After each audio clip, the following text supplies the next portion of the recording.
This is Twit. Apple CEO Tim Cook, along with design head Sir Johnny Ive and software head Craig Federighi, gave a rare group interview to Bloomberg Business Week. It was on the eve of the Apple announcement.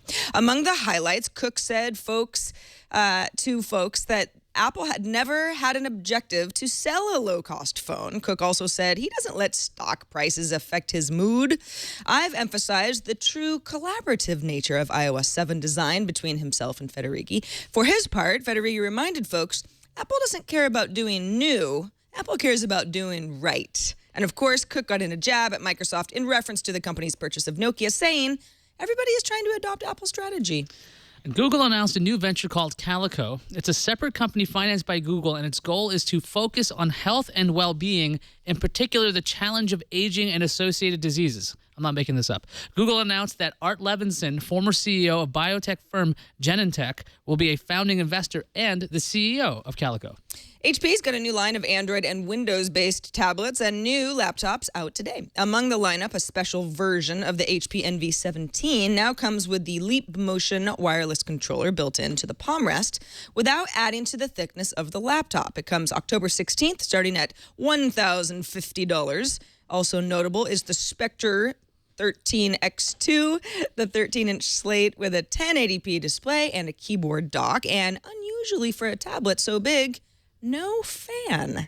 It also comes with a Haswell processor and ships October 16th, starting at $1,100. The second largest shareholder of Nintendo, Hiroshi Yamauchi, has died at the age of 85.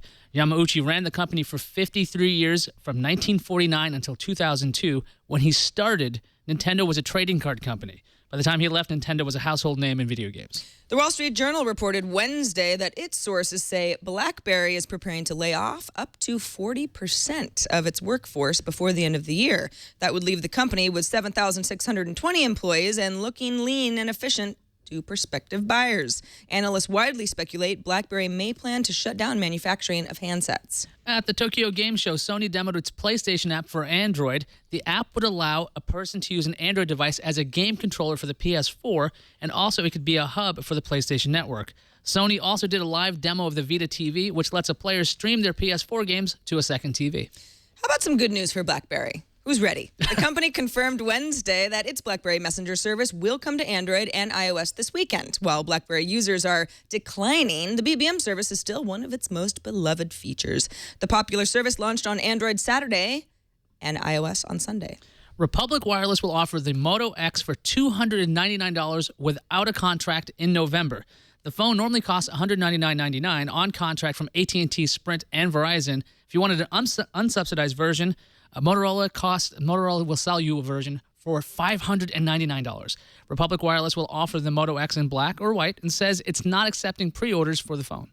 Take-Two Interactive announced sales of Grand Theft Auto 5 passed $800 million in one day, making it the biggest launch in the company's history. The game hasn't even launched in Japan or Brazil yet.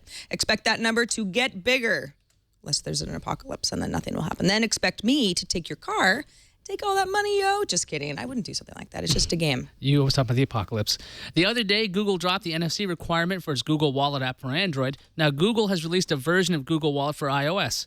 The app will focus on coupons, offers, loyalty cards, and allows you to send money to others in the U.S. with an email address.